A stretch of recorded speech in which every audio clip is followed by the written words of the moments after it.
In this video, we're gonna go over a basic wrist warm-up routine for handstands. The focus is on getting some load on the hands to prepare for the load we'll also experience in a handstand. So actually getting some weight onto the wrists and the hands, and also to warm up the actual corrections and activations we'll want from the hands when we're actually balancing the handstands. So mainly the push from the fingers into the floor, but also the push from the heel of the hand into the floor. Keep in mind also when you're going through this routine that I do recommend going through all of the exercises that I recommend when starting out, but how much warm-up is needed is gonna be highly individual.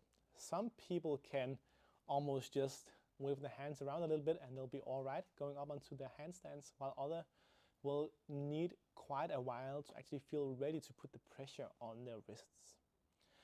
I will say that I do recommend doing some prep for the wrists, more so just to get a feel for the corrections and check in with those.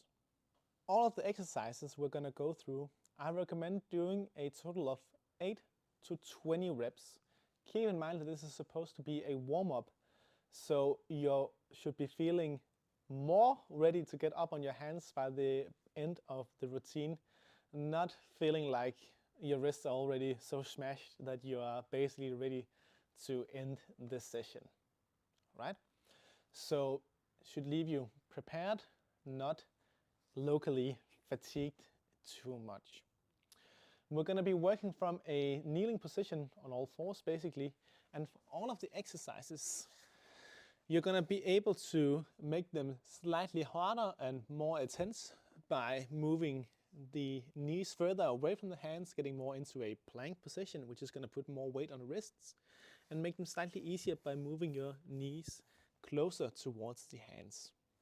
We also want, for all of these, we want the shoulders to be placed right on top of your hands, so we're actually putting pressure on the hands and on the wrists in the same way that we would in a handstand.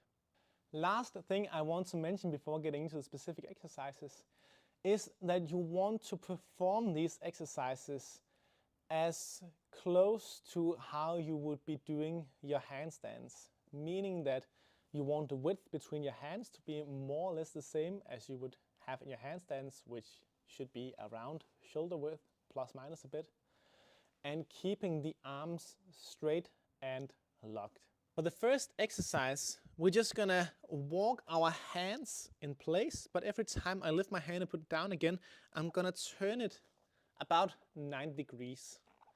And then I'm just gonna go around and visit all of the positions that I can get into.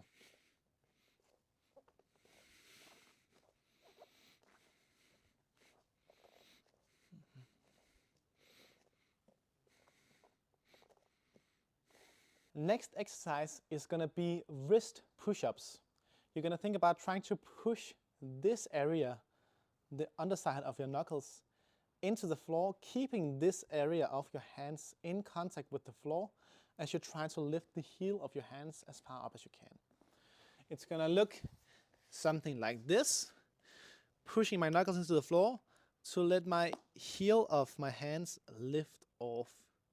We want these to be done in a nice and controlled manner. If they're looking something like this, it's a sign that you probably need to move your knees a bit closer so you can actually do them nice and controlled.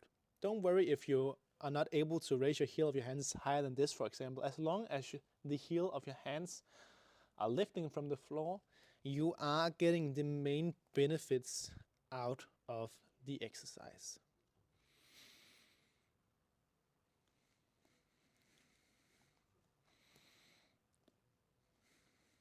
Next exercise is going to be wrist circles. So from a quadruped position, I'm just going to make big circles with my shoulders around my hands. I just want to be able to keep my hands flat on the ground And then I can basically just experiment with how big I can comfortably make the circles with my upper body.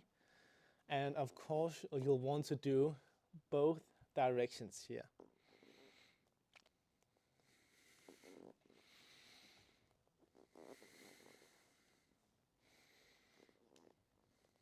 If you're only gonna do one exercise to warm up for your handstands, I would probably have you do this one.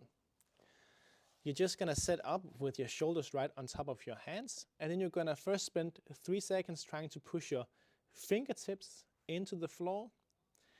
Then you're gonna spend 3 seconds trying to push your knuckles into the floor. This one can be hard to find. And then you're gonna spend 3 seconds trying to push the heel of your hands into the floor. And for this last one, it might feel like you need to lift or think about lifting your fingers in order to feel like you're actually getting some weight onto the heel of your hand. So 3 seconds each place, and then you can just start a new round. Next up, we're gonna turn our hands out so the fingers are pointing straight out to the side. I'm gonna first lean towards one side. I just want a mild stretch on the underarm, nothing crazy. And then from here, I'm gonna think about trying to push the fingers into the floor very hard. And you want to push so hard into the floor from the fingertips that it feels like you're actually using the fingers to push yourself out of the position and over towards the other hand. And then I'm just gonna repeat the process, push into the floor, and push myself over towards the other side.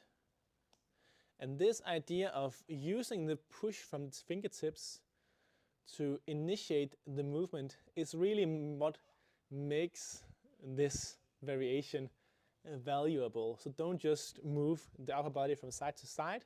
Take your time to find this pressure from the fingertips.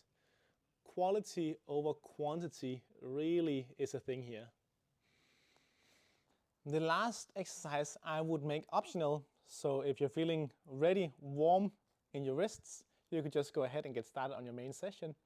But if you feel like you could just use a little bit more, you could add this last exercise where we just want to turn our hands as much back towards ourselves as we can.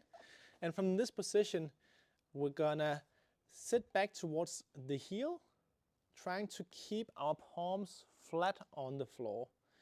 Now you can choose for yourself whether it feels best to just hold this for time, 20 to 30 seconds would be fine, or if it feels better to move in and out of the position.